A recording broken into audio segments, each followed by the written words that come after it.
My name is Samuel Okawesi.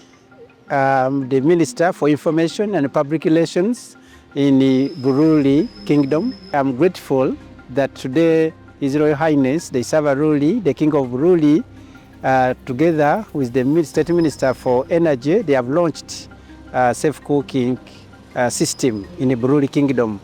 So as the subjects of Savaruli, we are so happy.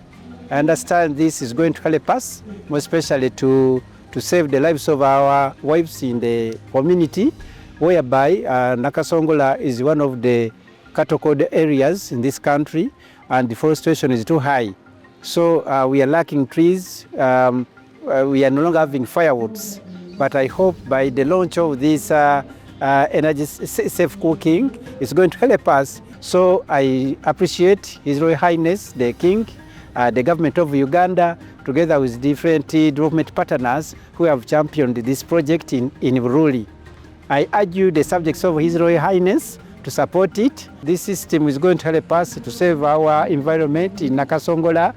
I want to thank you for this historical event which you have got in our kingdom, and actually the first of its kind in saving the environment of this region and the kingdom at large.